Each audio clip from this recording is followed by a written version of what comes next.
Hey guys, we got a great message coming up for you, but first I want to wish you all a happy Thanksgiving. Wherever you are in the world, the story of the Pilgrims matters to all Christians. It's God's leading of His people and the fulfillment of Bible prophecy. The earth helped the woman. You'll see what that means in the upcoming message. Hope you enjoy it and have a blessed weekend as we approach the Thanksgiving weekend, as I record this at least. If you're watching this later, this is evergreen, timeless content of history and providence and prophecy. I appreciated dwelling on Psalm 131, verse 3 particularly there. Let Israel hope in the Lord from henceforth and forever. Do you like that verse? There's a historical element to that, isn't there? We're doing a religious liberty Sabbath today. Really, you could say it's a history Sabbath. We're doing a study of the Pilgrims in providence and prophecy this morning. But I wondered what made the psalmist say, let Israel hope in the Lord from henceforth and forever. What gives you a hope in the future? How about this? We have nothing to fear for the future, lest we forget what? Finish the statement for me. The way that the Lord has led us in our past history. Well, turn over to Revelation 12, because when you study history, you're actually studying prophecy in reverse. And when we study prophecy, to a great extent, we are studying what has already transpired as history. So it's quite fitting that when we turn to Revelation 12, we're also going to be studying the history that Revelation 12 predicted, prophesied would take place. There we go. Now we should be live. This was America's 11th Hour, was it the original name of this, a series done at Amazing Facts. We're going to do just 2 segments from that today, this morning's message and the afternoon's message, which everybody will be at this afternoon because I don't have to compete with any nice spring weather today where people will want to get outside. So I look forward to seeing everybody back here right after lunch. But you know, I heard it stated one time that this Revelation 12 prophecy is the only prophecy that points to an actual holiday that we celebrate today nationwide, the American Thanksgiving. So we're going to study the Pilgrims and how this prophecy actually pointed to the Pilgrims, not as a time prophecy, but as a prophecy nonetheless. So before we begin studying this and really just walking through a lot of history this morning, I'd like to begin with prayer, because history is really His story, isn't it? So we want to let Him do the teaching and the telling of this story. So let's bow our heads for prayer. Father in heaven, as we come before you now, we just want to seek and know your plan, your providence, your power. We want to behold your goodness as revealed in how you've led us in the past. So please give us wisdom and discernment as we consider these things. In Jesus' name, amen. How many of you remember the bicentennial celebrations of 1976? Okay, I'm asking some people to date themselves here a bit, but I learned about it secondhand. Having been born just after that, my mother would give me these little quarters. You remember the bicentennial quarters that had the 200-year anniversary? They were special quarters. I collected those as a kid. And my mom told me about how, everybody made a big to-do about this. There were parades, there were specials on TV celebrating the 200th anniversary of the founding of America in 1776. Now that's pretty exciting, but did anybody hear anything maybe about 2 years ago, 2020? Did you hear about an anniversary, a big anniversary, a 400th anniversary of something huge, something massive about it? It was a shame. We were all busy focused on COVID. I get it. We'll give ourselves a second chance here, but that was a big anniversary. You know, the Mayflower landed in 1620. So 2020 would be the 400th anniversary of that.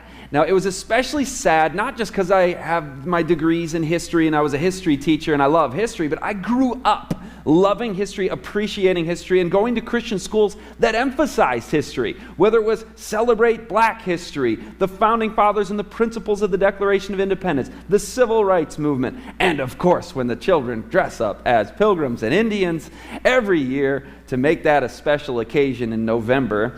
So that was a history. American history was something that was celebrated. The progress of ideals and principles that we know as Christians are biblical principles. So that's why I was kind of bummed that 2020 went by without a whisper. And it was a little bit of a dark irony, really, because 1620 was when the first independent Protestant worship services were held on the American continent. You fast forward 300 years from that, interesting side note, Prohibition was on the 300th anniversary of the landing of the Mayflower at Plymouth Rock. So then you go what is Prohibition, by the way? You're aware of your history there in the 1920s. It was when alcohol sales were prohibited. Ironically, in 2020, worship services were prohibited, but the liquor stores were open. You've heard the proverbial, wow. Okay, we're going to cut ourselves some slack, though, because we just celebrated and made a big to-do and amazing facts, put this on, so I can praise God that we had 1621 celebrated. And you might be like, aren't you just a year late in 2021? Well, no, because they landed in 1620, they celebrated the first Thanksgiving a year later in 1621. So we did get that one. Now, Revelation 12, you're familiar with, hopefully. If you're not, by the way, I'm sure the Fairplain Church has some wonderful literature, Bible studies to attend, prophecy series to attend. I'm going to make some assumptions that there's a little bit of knowledge about Bible prophecy, and so I'll state some things that you might learn in such a series, and they will catch you up with. But in Revelation 12, verse 1, we read, "There appeared a great wonder in heaven, a woman clothed with the sun and the moon under her feet, and upon her head was a crown of 12 stars. There's another woman in Bible prophecy in Revelation 17, not clothed with light, but decked with all of these jewels, and it was the harlot woman of Revelation 17 called Babylon. We're not going to study Babylon this time, but you do know that the sun, the moon, and the stars emit what? They emit light, so she's clothed with light, biblically light being truth. So this is the true people of God on down the ages, as represented in Revelation 12. And you can see many times in the Bible a woman represents a church. It represents God's people. It represents Israel or the New Testament church, the people of God. In this case, the true church, because she is clothed with light. But there is an adversary of this woman. In verse 2, she has a child. And in verse 3, there was a wonder in heaven, a great red dragon. Now, do you know who the dragon is? It states it later, that serpent of old called the devil and Satan. Verse 9, so the dragon is Satan, the woman gives birth to a child, and then you read in verse 5, she brought forth a man-child who was to rule all the nations with a rod of iron. Who is that? Who does the psalmist prophesy about in the messianic prophecy? That there will come one who will rule the nations with a rod of iron. This baby was born in Bethlehem. The woman, if you will, the people of God, birthed the child. Finally, the seed of the woman, the literal woman in the case of Eve, prophesied in Genesis 3 that you will bear a seed who will crush the serpent's head. And we praise God for that. Well, the serpent isn't happy about that because the child has come and he tries to devour that child, as we see there in Revelation chapter 12, verse 5. She brought forth a man-child who was to rule all the nations with a rod of iron, and her child was caught up unto God and to his throne. So Revelation 12 just skipped the whole life, crucifixion, resurrection of Jesus. He's born, and then you skip his life, and then he's going up to heaven where he is to this day. So when the woman fled into the wilderness in verse 6, where she had a place prepared for her of God, you might think, why is she having to flee? Why is she having to flee? Well, in verse 4, at the end, it says that this dragon, who had rebelled in heaven, cast a third of the stars from heaven, at the end of the verse it says he was trying to devour her child as soon as it was born. But God caught that child who grew up and became the man Jesus, the Savior, who is now in heaven. So the narrative here is a wide scope of history, from the beginning where the woman is giving birth to the child up until you'll see the time of the pilgrims and on to our day. Now, what takes place after Jesus ascends to heaven there in verse 5? Verse 6, which I read a little ahead of time there, but verse 6 is where she has a place prepared by God where she'll be fed for 1,260 days. Now, if you've studied Bible prophecy, you're aware that a day represents a year. 1,260 years, this woman will be will be in the wilderness, will have fled into the wilderness, and will be there for 1,260 years. That's a long period of time, isn't it? Now, when you study this out in the history, you'll see there was to be a Dark Ages persecuting power, and that power actually arose. You can study the history and find 538 AD is when that actually began. So when you fast forward to that, you get on towards 1798 AD. So that long period of time, the woman is protected. God's always had a people, a true church, who follow the light that they have.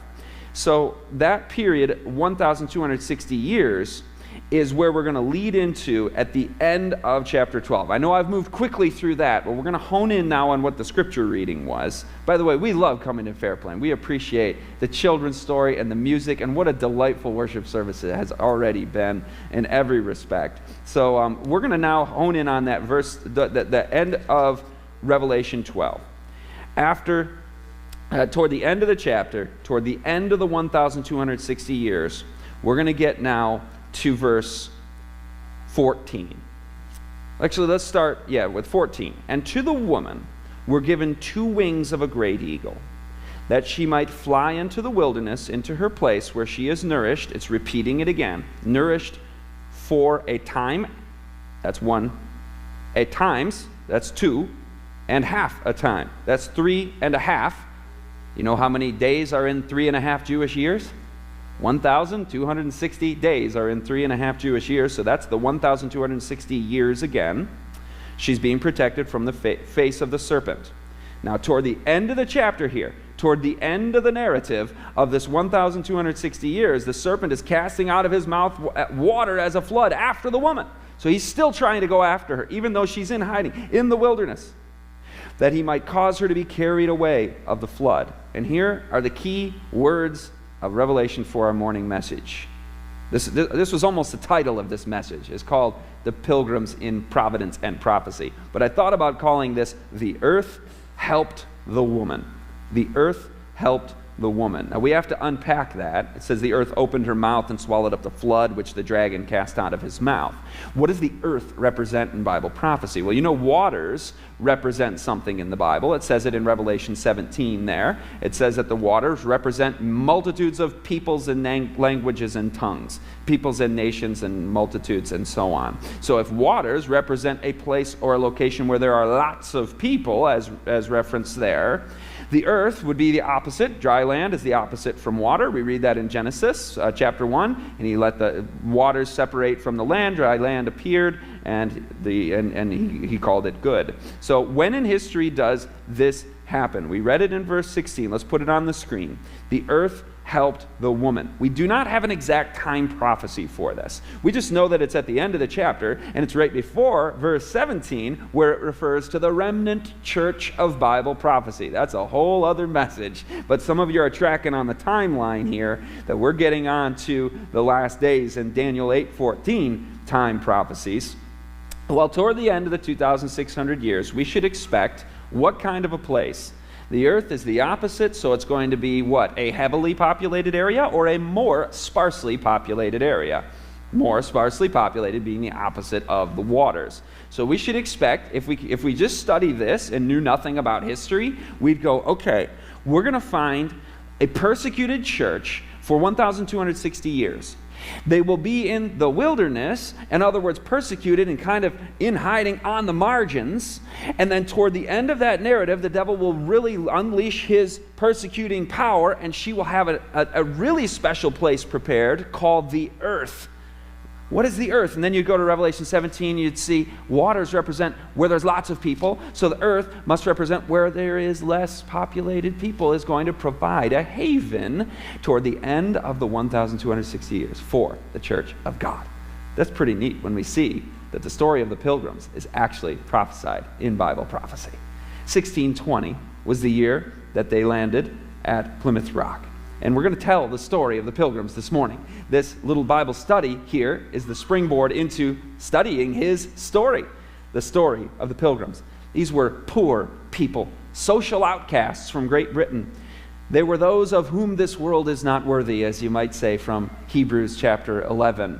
But they changed the course of history. I'm telling you, these persecuted ones had more influence on the formation of America than all of the empires of Europe that fought over and carved up the New World. This is just 51 pilgrims. They established the principles of what would become the Protestant Republic of America. Now, I'm not one of the descendants. They have 34 million descendants. Does anybody know if they're a descendant from the Mayflower? Occasionally, I'll meet somebody that knows I actually descend from somebody from the Mayflower. There's 34 million is what I'm told. I haven't verified that. That seems like an awful lot. But there's definitely millions from those 51 because New England became a heavily fertile place. Not the soil, but the people, the women were bearing many, many children in New England during those early decades in the first century or two particularly. Now, my ancestors hail from the Netherlands, and we're going to come back to the Netherlands actually, because in the story of the Pilgrims, the Netherlands is where the Pilgrims are leaving to come to America. So you might find it a bit ironic that somebody who hails from Dutch heritage would be celebrating the Pilgrims because they're the ones that, we don't want to be around you. We're going this way, you know. But the beautiful thing about the story of the Pilgrims is you don't have to have descended from them. You could be the ones that they didn't really like much and were leaving because Dutch culture was, we'll get to that history. But, it doesn't matter what we look like, where our ancestors hailed from. The story of the Pilgrims can be our story. There was a wonderful poem I learned in middle school, and it was by the famous black poet Langston Hughes. And I loved his take on this, just in the phrase, "I too sing America." The principles of freedom, the principles of Protestantism can be embraced by people of all races, tribes, peoples, and nations. So that's the beautiful truth about, if you will, Americanism. It's not a tribalistic concept. It's a pluralistic and tolerant and unifying principle of freedom. Where the Spirit of the Lord is, there is liberty. In fact, the Bible says that God made us all from one blood anyway, right? He has made from one blood every nation of men to dwell on all the face of the earth. For we are all, every one of us, the offspring of God. So there aren't very many listening to this message who are literally descended from the Pilgrims, but we can all be spiritually descended from them, just like we all spiritually descend from Abraham, don't we? I'm not a Jew, but we've been embraced into the olive tree that is Israel, grafted in, and we, the church of God of all peoples, are the Israel of God, as the New Testament calls it. We'll all wave those palm branches in Revelation 7. The palm branch represents Israel. And so the nation of Israel, we are that today.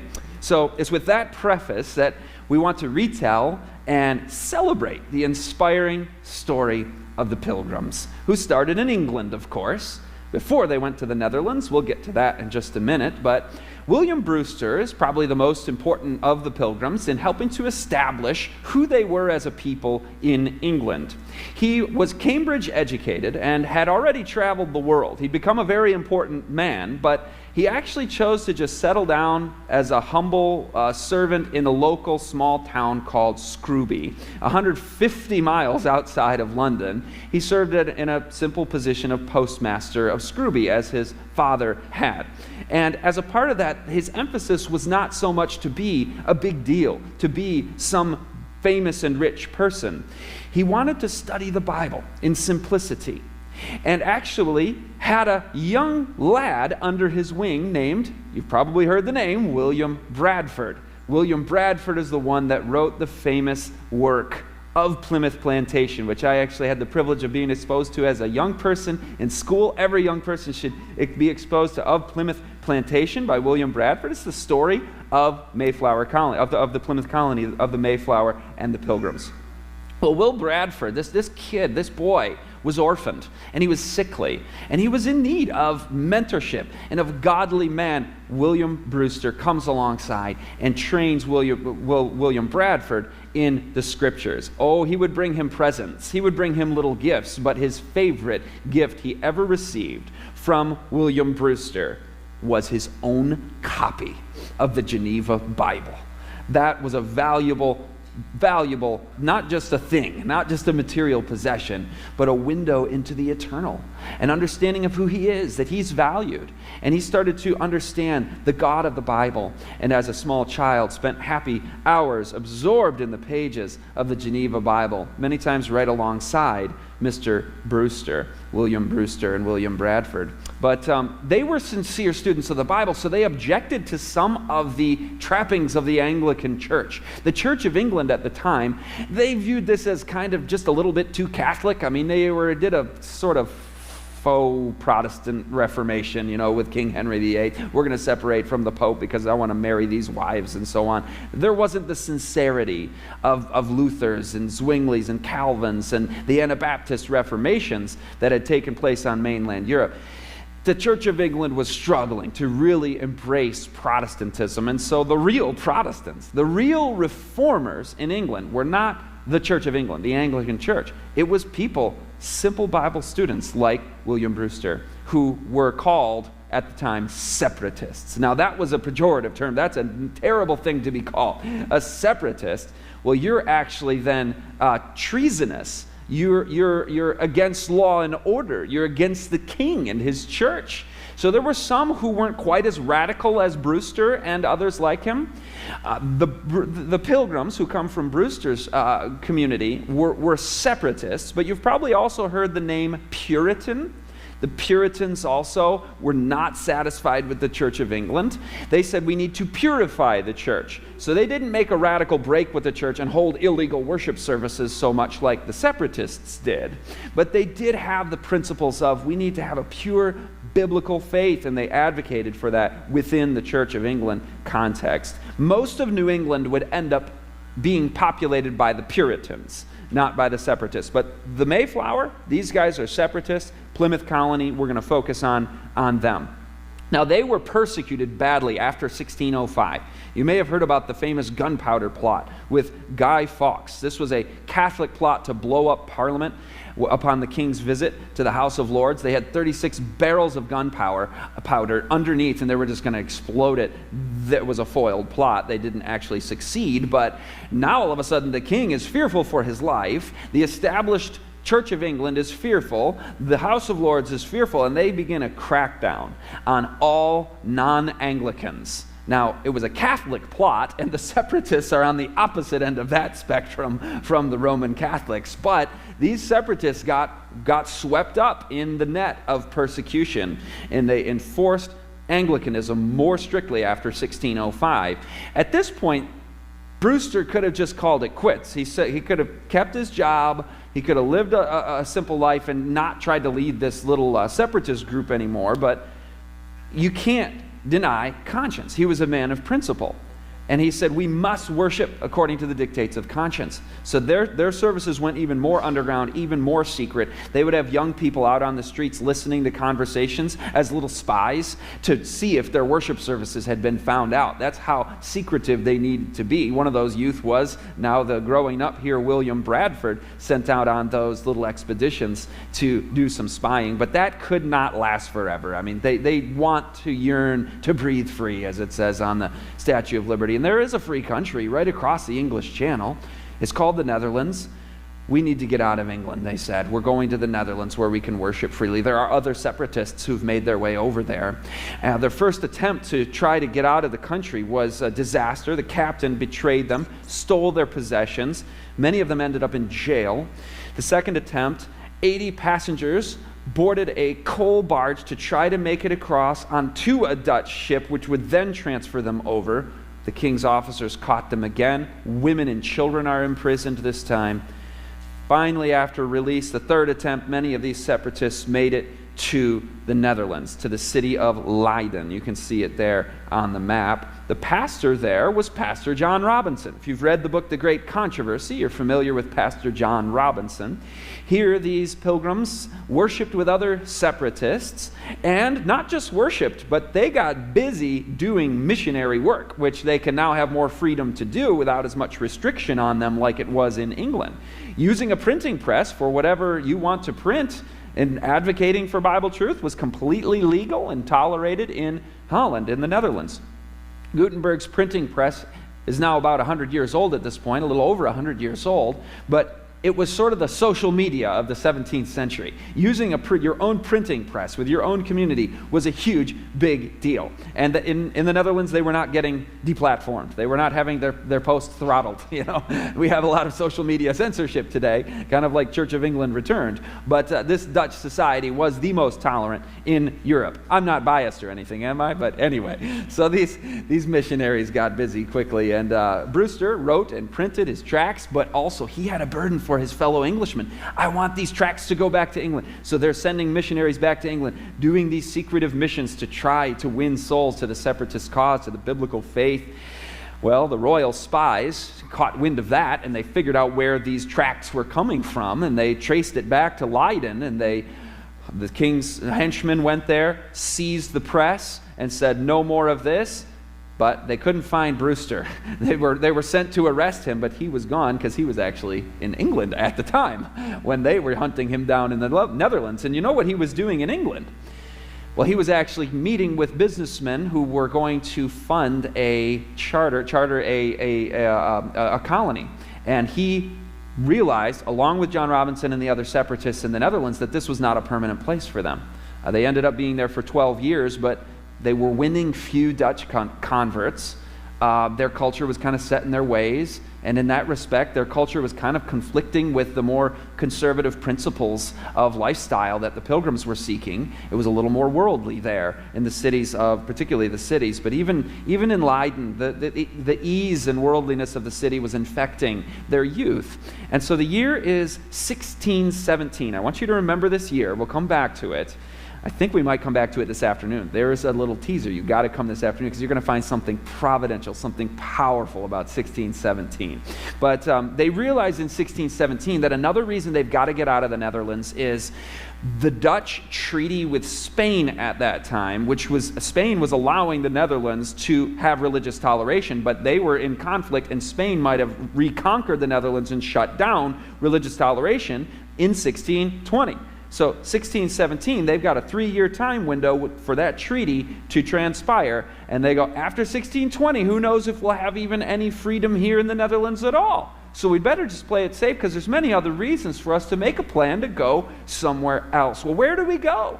Jamestown. We've heard of Jamestown. We've heard of Virginia. They founded a colony in America a few years ago. America. That's an ominous name. That's a scary place with saber-toothed tigers and 3-headed snakes and cannibals that boil you alive and skin you and eat you. That was what was said about America at the time. I'm not making that up. Well, that was made up, but that's what was said about America. But at this point, when people are starting to feel the trepidation and fear of a dangerous voyage across the Atlantic and starting a new community in America, Bradford, now a young man, stands up in the assembly and he replies to those fears with these words of faith and vision. He says, all great and honorable actions are accompanied with great difficulties, and must be both enterprised and overcome with answerable courages. He says it was granted dangers were great. He's writing this after the fact. Dangers were great, but not desperate. The difficulties were many, but not invincible. It might be that sundry of the things feared, many of the things feared might never befall. And they didn't, right? Others, by provident care and the use of good means, those fears might in great measure be prevented. And all of these dangers, through the help of God, by fortitude and patience, might either be borne or overcome. Boy, if I could fit that on a t-shirt right there, that's a good life motto, isn't it? That's good stuff. So they held a day of prayer, then they held a vote, and the answer came back in the affirmative. To the unknown wilderness of America we will go, because God has bidden. Worshiping according to the dictates of conscience and led by God's providence is not up for the question. We can't do otherwise. It is neither safe nor right, as Luther said. The great controversy says, when God's hand seemed pointing them across the sea to a land where they might found for themselves a state and leave to their children the precious heritage of religious liberty, they went forward without shrinking in the path of providence. So it was God's providence. 400 years of providence and prophecy. God was leading them, and they followed. So they sold their property, they raised the funds, they hired the ship, the Speedwell, to take them to fruitful Virginia, where the soil is magnificent and the land plentiful. Others not of their church were to be on the expedition as well. They were not pilgrims, they were called strangers, meaning they were not of the pilgrims' faith. The Speedwell was to leave the Netherlands, then meet up with the Mayflower in England. At this time, Pastor John Robinson, with a famous painting of him bidding their farewell in worship and in prayer, he's been called the most important pilgrim who never made the pilgrimage to America. He died in 1625 before he had the opportunity to join them. And he gave them famous words that I'll share in the afternoon as well, but we'll skip that for now. It was a relief when the two ships finally embarked from England upon this journey, because England, remember, not a free country for separatists. The king's soldiers could arrest them at any moment. We've got to get moving. And finally they got on their journey. But the Speedwell soon put out distress signals. The Mayflower shortened sail, allowed the Speedwell to catch up. What's the problem? We've got distress here. We're taking on water. The Speedwell is leaking badly. So they made for the nearest port to mend the ship as best as they can, and then head off again. Now they're 300 miles into the Atlantic, several days into the journey. Distress signals again. The ship is taking on water again. Back to port they go. The captain this time says, the Speedwell is not seaworthy. Well, we can't all fit on the Mayflower. What are we going to do? Dorothy Bradford, now William Bradford's wife, overwhelmed with sorrow at this moment, begins weeping, not even knowing the trials that are coming. This is minor compared to what comes. She would later die, drowned after falling overboard in Provincetown Harbor, within sight of the land. William, her beloved husband, puts his arm around her, and he quotes his mentor, Elder Brewster, and he says to her, remember, it is not with us as with other men whom small things can discourage, or small discontentments cause to wish themselves at home again. And as I read that quote, I thought, what is home anyway to a pilgrim? And we are all pilgrims too, aren't we? Heaven is our home. They're going to build for themselves a new home in America, but wish themselves at home again. Dorothy had reason to be concerned, by the way. They now had a 2-month delay. They're well into the fall during the stormy season. They're going to arrive in America in the cold. One of the pilgrims named Robert Cushman said, if they make it and survive this, it's only by the miraculous hand of God. He didn't go, but he said this is going to be a miracle if they can make it. Their food rations are down. Well, they're down to one ship. Those who can cram on board, and 102 passengers in all, 102. And in some cases, there were parents who so desperately wanted their children to be free from all of this in Europe. They sent them in the hands and the care of trusted parents. There were only a handful of these pilgrims that were over the age of 40. 30 of these 102 were children and youth. 1/3 of this ship was kids. I can't imagine those goodbyes, by the way, of what was going on in the minds of these parents. Whether you would make the same decision or not, we know they were motivated by the desire for their children to worship freely. On that journey, the weather predictably worsened. Nobody was allowed above deck. Headroom was only 5 feet, so they're crammed on this ship. It's a cargo ship. This is not a passenger ship. This is a cargo ship. Nothing like the Titanic. Morning and evening, though, they held their worship. They had their prayers. They listened to the Bible stories of God's providence on stormy seas, through the waters, the Red Sea, Paul's journeys, all of it. And as these threatening autumn gales blew out of the west, the ship rose and fell on the mountains of water, moving 2 miles per hour on average. And Bradford said later, he said, our ship was wickedly shaken. I found that to be kind of appropriate given the biblical analogy of the serpent spewing water after the woman, the serpent being the wicked one indeed. Singing their psalms, by the way, gave them encouragement, but it also gained them the ire and the hatred of the worldly crew members of the Mayflower, who condemned them and cursed them, and you two good Christians and you righteous people, and they would use the Lord's name in vain in front of their children. One of these crew members threatened to throw half the Pilgrims overboard if they wouldn't stop with their Christian songs. Well, interestingly, that one who made that threat fell ill and died, was the only one there, one of two, to be cast overboard in a watery grave after falling ill and dying in transit.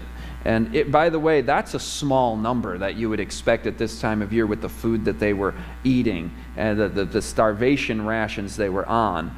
The ungodly crew saw this as providence, that man was the one who had threatened the Pilgrims, and then he died. They saw, that's God's judgment, so they kind of got a little more quiet after that. But on a voyage like this, to have only 2 casualties out of 102 was quite remarkable. And so God's providence was seen in preserving life on that voyage, not taking life. But you might say 2 out of 102, that's a 2% case fatality rate on a journey across the Atlantic. That's pretty high, but they pressed on, knowing that the risk to themselves, to their loved ones, to their children was worth it, because conscience cannot be sacrificed. Liberty and obedience to God's leading was valued as highly as life itself. In one dramatic scene, young John Howland was swept to sea, fell off of the deck of the Mayflower. As he plunged over, miraculously there was a line hanging from the ship right there that he grasped onto. The ship rides a wave and swings him this way, and they're able to pull him aboard to safety. And amazingly, they tell us 2 million descendants come from that one boy who fell over the ship into the water. 2 million. Including 3 U.S. presidents, and Ralph Waldo Emerson and Henry Wadsworth Longfellow, 2 of the most famous writers and poets in American history, and 3 presidents. That's pretty neat. They've written children's books about the boy who fell off the Mayflower. I mean, God placed that rope right there, and 2 million people owe their existence because of the placement of that rope right where he needed it. At another point on the voyage, an impossible crisis arose. The main beam of the ship cracked, and they were taking on water. Death was now certain if that beam couldn't be repaired. Some of them urged, "Turn around, we've got to turn around." They're in the middle of the Atlantic. There's no use in turning around. One passenger produces a large iron screw, possibly historians speculate was a jack for lifting roofs and houses, or perhaps part of a printing press. But either way, it was used to repair the mast and save the ship. And so Bradford writes, all these quotes are of Plymouth Plantation, of course. He writes, "So they committed themselves to the will of God and resolved to proceed." Isn't that a good motto for life? Resolve to proceed by committing yourself to the will of God. No matter what crisis comes our way, we commit ourselves to God's will, and we resolve to proceed. No matter what lies ahead, how dark and foreboding it is, we will never let fear conquer faith. In the midst of these crises, Bradford spoke about how important it was for them to coexist and be tolerant with these strangers aboard. He said, "Although we had our differences, we are all God's children, and as such we be but specks in the vastness of the ocean, but precious unto the Lord. Even these people that hate us are precious unto the Lord. And now together we are voyagers, pilgrims, and look to thine infinite mercy and providence." You know, our world today is enduring stormy seas, isn't it? In so many ways. Seems that our world is wickedly shaken. Our main beam is cracked. The foundations of a stable society have given way on so many levels. We have our differences today, don't we? Like they did on that ship. Historic levels of division and hate and fear and oppression. An enemy has done this. An enemy has sowed these seeds of division. But we're all specks on this ship together in the vast ocean. Can we, like the Pilgrims, look to God's infinite mercy and providence and live out those principles of charity, peace, mutual respect? Well, a baby was born on the ship named, appropriately, Oceanus. All the women are thinking, wait a minute, you went into labor on that ship that was wickedly shaken without the food, and when you're cold and it's in the late fall? Wow, these women were strong.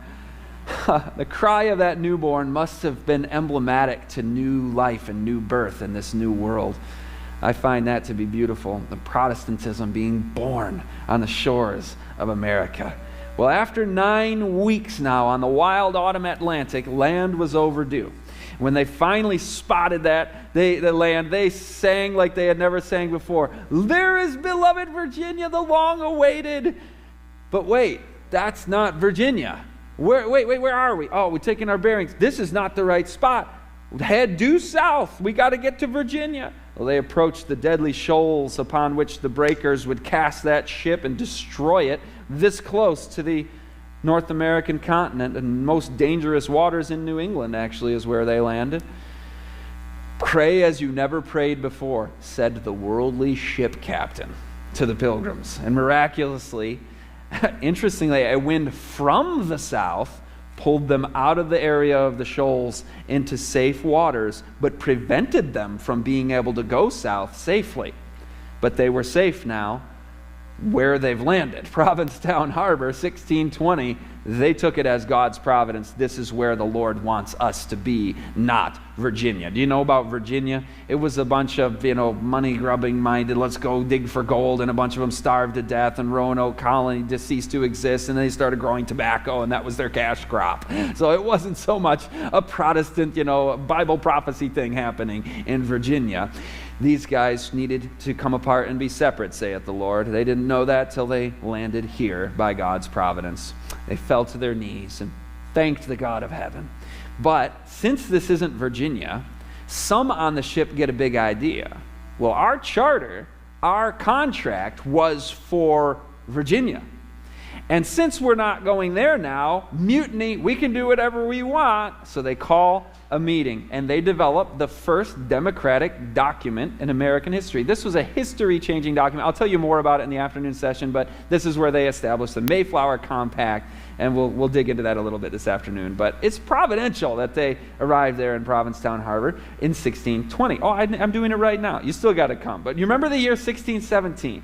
You know what? I am going to skip it for the sake of time, because I got to tell you about what happens when they get on the shore and everything. If I forget to tell you about 1617, it's one of the neatest things in the whole seminar on this history, okay? So don't let me forget. But now they're going to go to shore. 16 men take the longboat to shore. They find juniper for the cook's fire and springs of water right there to fill their kegs with. And the women then have the luxury of riding the longboat to shore to do their washing in the freezing cold with these cold springs. That sounds pleasant, doesn't it? But anyway, when my family and I are on the road, we've got an RV, right? We can turn the heat on at night if we want. And it's like, if we go a few days without finding laundry, it's like, okay, we got to do the washing. 9 weeks. God bless these moms and their dirty little kiddos. Unbelievable. Miles Standish, here's another name I haven't told you yet. He's their hired soldier for defense. He takes a party of pilgrims to explore the lay of the land. And you might think, oh, this must be some type of imperial conquest, and this is where the cruelty of so much of what we read about in history transpires. Wrong group here. These guys aren't carrying smallpox-infected blankets. They're not going to conquer and kill and enslave, and that there is a whole lot of that in history. It was particularly the Spanish, and to a certain extent also the English, especially also the French. These nations that were conquistadors, multinational transatlantic slave trade. I mean, all of this that all of these European nations participated in. But the Pilgrims were not colonists or imperialists in that sense, in the pejorative sense of the world. They're not setting out for that purpose of exploitation. They're looking to establish a free place to worship God. And that Thanksgiving story, when we get to that at the end, it's one of cooperation, it's one of friendship. And that's the beauty of this one shining example in a time of so much negativity. But the fact that the Pilgrims were not military-minded compared to their contemporaries is reflected in the fact that they didn't even build a fort until several years into having their colony established. So they weren't so much of that mindset. That's a little bit of a fun story when you skip ahead to that period of their colony. When they do build a fort, here's what they said about it.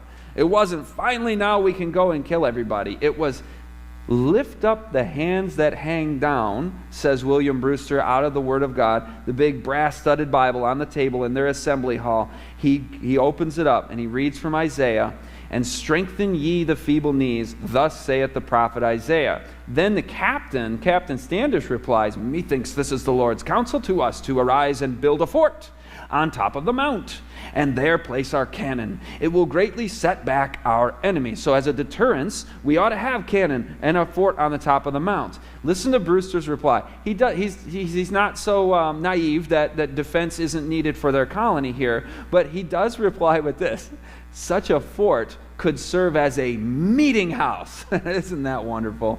And would greatly encourage our people in their worship of God. That's what it's really all about. Now back to their expedition.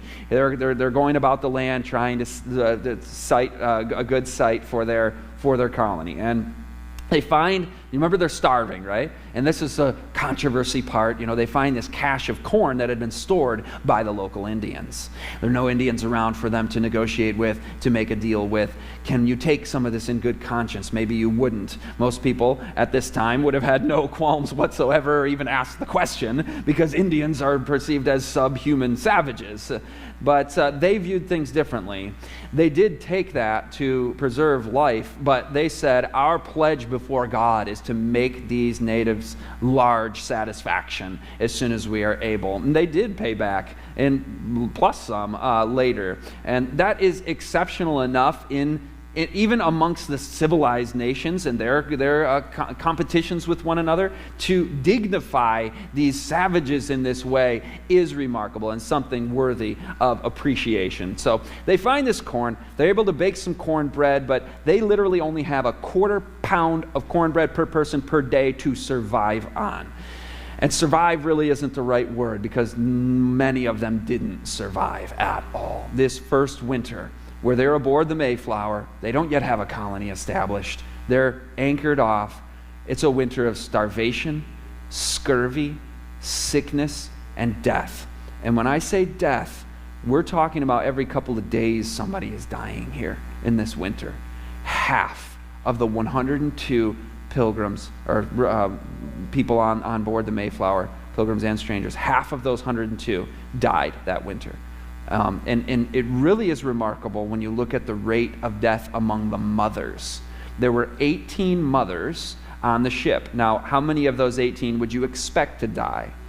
If 51 out of 102 died, it's exactly half, then I would assume 9 out of 18 mothers would die in accordance with the typical rate. Or you might say women are sometimes a little more hardy in some ways, and so maybe a little less. 14 out of the 18 mothers died. Why? Why do you think? They were sacrificing their own lives for their children's future, giving their food to their children. If you go to the historic site today at Plymouth, it's the only place where there's more than one statue of a woman at a historic site. Men dominate history, but this place memorializes the sacrifice of these mothers. You could say there's a chapter in the Great Controversy called the Pilgrim Fathers. You could say the Pilgrim Mothers did just as much or more than the Pilgrim Fathers. And speaking of those mothers, by the way, do you know the last name of the first baby born on the continent of North America from the Pilgrims? We know Oceanus, that's not where we're going, but there was a baby born after Oceanus once they had established their colony. The first baby born was Peregrine White. Now, you might think, well, that's a common name. That could be a coincidence. Nope. Track the White family down from the 1620s all the way down to James White, co-founder of the Seventh-day Adventist Church. And we're going to talk about that in the next session, but that's pretty neat. This is what God is doing. This is why this is just one little interesting anecdote about how verse 16 and 17 of Revelation 12 are linked. The earth helped the woman, and then the remnant church arises. Where does it begin? In the American continent, and goes global from there, with the present truth going around the world like beams of light. Now, only 4 families didn't have to bury a family member that winter. The ship captain, after that unbelievable winter of death and starvation, he invited people. He said, come on back to England with me. Do you know how many pilgrims took him up on that? Not one. Because this is God's will. This is God's providence. How about the strangers, the ship crew, the crude and abusive men? They were dying too. They were starving too. Was anybody left to tend to their sick when their drinking buddies had abandoned them and showed no interest in Christian principles of sacrifice? Well, the only people who helped them were the Pilgrims. They believed in love your enemies and pray for those who persecute you. Here's William Bradford's statement about the health care in Plymouth Colony this winter of death. He says, there was but 6 or 7 sound persons. So to their great commendations, we commend them, we compliment them, that they spared no pains, night or day, but with abundance of toil and hazard of their own health, fetched wood for all the sick, made them fires, dressed them meat, made their beds, washed their loathsome clothes, clothed and unclothed them. In a word, did all ye homely and necessary offices for them, which dainty and queasy stomachs cannot endure to hear named. And all this willingly and cheerfully, without any grudging in ye least, showing herein their true love unto their friend and brethren. A rare example and worthy to be remembered. I find that to be, you could say, the first medical missionaries of North American Protestantism. 2 of these 7 were, of course, Mr. William Brewster, their Reverend Elder, and Miles Standish, their captain and military commander, unto whom myself and many others were much holden in our low and sick condition. So Will Bradford owed his spiritual life to Brewster, but also now his life to Brewster. What a hero and example. We've got pestilences coming in the last days. They've begun. It's a wake-up call that we all, even the pastor, Elder William Brewster, he was their pastor. Every person, no matter what our background or area of expertise, we can all specialize in the healing ministry and contribute to it, at least, of helping our neighbor, even our enemy, in times like that. Well, after that dark winter, now they have to establish their colony, or we're all going to die here. So they had been used to Leiden in Holland. That's the city. These are city people doing country living at its most rugged. How are we going to establish a colony in rocky New England here? Well, the first thing we're going to build is a meeting house, a church that's going to house some people. That's priority number 1. We're going to have a common house there. And March 26, 1621, that's pretty interesting, isn't it?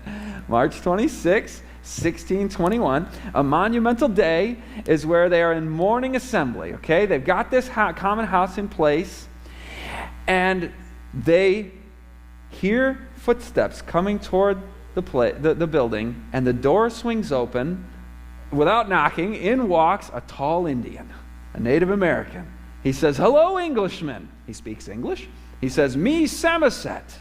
They give him food and drink. They learn he had become friends with some of the Englishmen who came from Virginia up to New England for fishing each year for 13 years. So they meet their first friend. Then, a few days later, Samoset returns with Squanto, who was a Christian convert.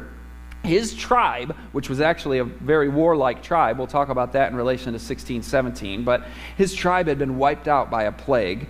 He had been sold as a slave in Spain and lived in England for some time, and was the interpreter of the gospel to the natives. So Squanto, a very important figure here in New England, and he became their best friend. He became the one that helped them with their planting. He taught them how to catch a fish, grow the corn by planting the fish in the ground first, and then you do Three Sisters farming, where you get the corn stalk growing up, and then you plant the beans, and the beans can climb the corn stalk. And then you plant these kinds of large leaf plants for ground cover, keep the soil moist, and keep the weeds down, and so on. So country living at its best, taught by an expert. And it's beautiful to me that Squanto, as much as he had been mistreated, he didn't judge people by their appearance. He didn't look at, more of that kind of people. He was objective, fair. He judged the Pilgrims by the content of their character, not the color of their skin, if you will. And that's a beautiful and selfless and noble man of God right there, because he knew the gospel. Well, they developed a peace treaty with the prevailing tribe in the area. That was the tribe of Samoset. They were called the Wampanoags. Chief Massasoit was the most important figure there. And these Pilgrims established a peace treaty with these Indians that lasted for 50 years. That's amazing. That's unprecedented. Eventually, the separatist Pilgrims here would be subsumed into Massachusetts Bay Colony, and the Puritans would dominate, and there would be a mixed relationship there, unfortunately, with King Philip's War and other things that went on. But this period of friendship is something to emphasize as a model, as a highlight. Like Squanto, these Native Americans had not always had good relations with Englishmen before this. There was the infamous Thomas Hunt, the English slave trader. They knew about him.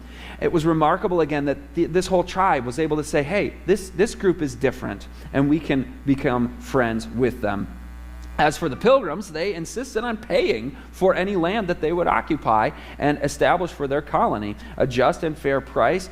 Every inch of land they insisted on having approved by Massasoit himself. And interestingly, the if you will, the first diplomat of the Pilgrims to the Native American tribes is Edward Winslow. But historians call him a diplomat. I call him a missionary, because there was a time when Massasoit, the chief of the Wampanoag tribe, was sick unto his death, apparently. And Winslow said, we have got to do something for him. And so he took a long journey on foot. We're talking a medical missionary walk of 40 miles with herbs to help nurse this friend back to health. When he got halfway there, one of the tribesmen met him and said, he's dying, he's going to die, don't bother. He pressed on. He said, we have to do this for him. He later wrote, where there is true love, there is no fear. Doesn't matter what I will face along the way, I must go. He did go. And he told in his memoirs about this that he witnessed to the Indians of the gospel. And when they asked him, they asked him, when we provide food for you, before you eat it, you go like this. Why do you do that? And he said, well, I'm thanking God who's provided all the food for us. And then the Indians said, well, we have a concept too of a creator who provides for us. And they gave him their Indian name for how they understand that. And he's finding the bridge here to try to preach the gospel to them. And he's gaining favor and friendship with them. And he says that they were very interested in what he was teaching. They wanted to hear more about God's works of creation and preservation, of his laws and ordinances. Notice this, especially the 10 Commandments. Revelation 12:17, which keep the commandments of God and the faith of Jesus. He said they had much attention and interest in that. Well, they became such good friends that at one point they were literally, these emissaries, they had to sacrifice. The way that the Wampanoags did it is if you were truly close friends, the men would bunk together. And I mean together, like in the same bed, laying there on a hard piece of slab next to Chief Massasoit and sleeping there in his own lodge, not getting a very good night of sleep and trying to move along as quickly as you can while keeping the friendship. But during a drought, they fasted and prayed together, Wampanoags and Pilgrims together, to please the God of heaven send rain. Well, that rainfall came in answer to prayer and fasting. And the Indians said, this is the most abundant crop we have ever seen. You talk about providence and prophecy. America must be of, if you will, this land, the earth helped the woman. God's not going to let this just be a flash in the pan moment of history. This has got to become something big, because we're going to go global with this message of truth, and it's going to begin here. Well, finally we get to the Thanksgiving. This is where we cruise to the end here. 1621, we're 1 year now in, and they got the greatest harvest ever, so we better have a celebration together. The invitation went out to the local Indians, who were invited to a great feast. And more of them arrived than they expected. 90 hungry braves arrived at the feast, and much to the surprise and consternation of the cooks, the braves then realized that the food was scarce. They went out and promptly got 5 deer, just like only a local Native American could do. Together, the Pilgrims and the Indians sang together. They played together. They fellowshiped together. There was music and shooting games and plenty of laughter and fun and races and all sorts of things.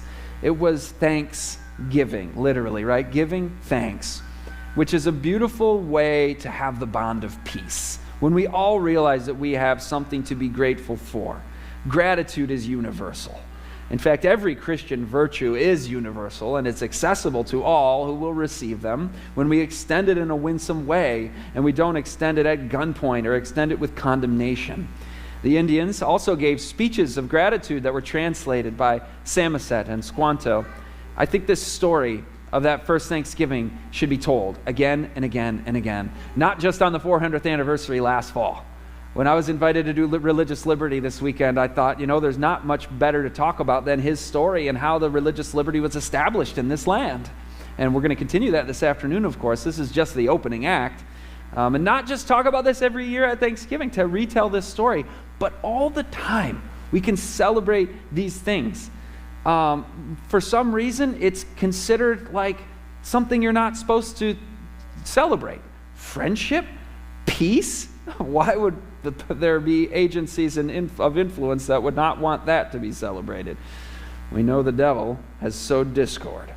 The exemplary relationship, as I mentioned, remained for decades. One example, 10 years into the 50-year peace treaty in 1630, an Indian was murdered by 3 English colonists. Horrific event. The Wampanoags expected no justice is going to happen here. We're going to see a show trial and a miscarriage of justice. So is their peace going to break down? Well, the English murderers were brought to Plymouth for trial, and they were hanged. The judge, named John Jenny, found these men guilty and hung them for killing a subhuman savage, as they were known at the time by most of the European elite. That, my friends, is justice served in a fair and impartial way. Another matter of justice they faced, by the way, was internally within their own colony. They started off, this is before Adam Smith and the Wealth of Nations in 1776, interestingly. The year was 1776, where you start to understand the principles of free markets and the development of free societies. But in 1620, they said, well, hey, let's just have the common store. The common store economic system was that everybody in the colony got the same pay, the same provisions, regardless of how much they worked, how hard they worked. So you can say, well, that's an economic justice issue. That's a social justice issue, because you've got young, able-bodied men who are slothful, and the Bible says if anyone does not work, he shall not eat. So there's a statement in Spirit of Prophecy that refers to selfish dependence on others, and it says that this was not the idea of God, that everybody, it says, I think I actually have the quote. I do. It's in the next one this afternoon. But it basically says, some urge with great enthusiasm that all should have an equal share in the temporal blessings of heaven, but this was not the intention of the Creator. There's a diversity of condition, and that is going to teach those who are privileged to have more to share, and it produces virtue in society, is basically what the quote says.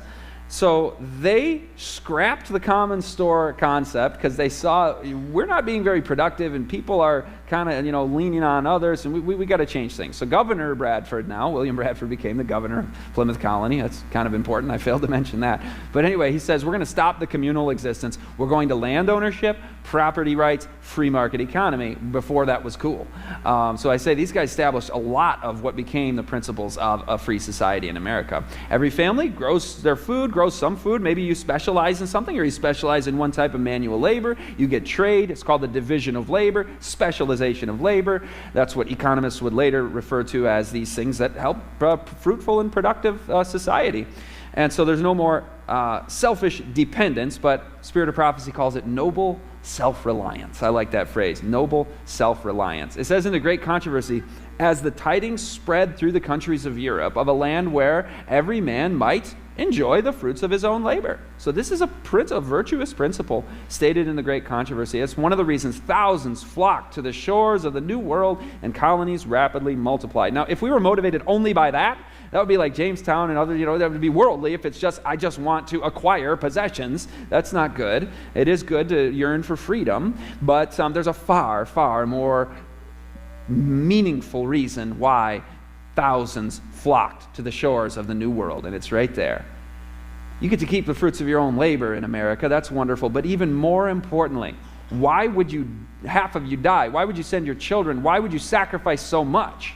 It's not for the material gain.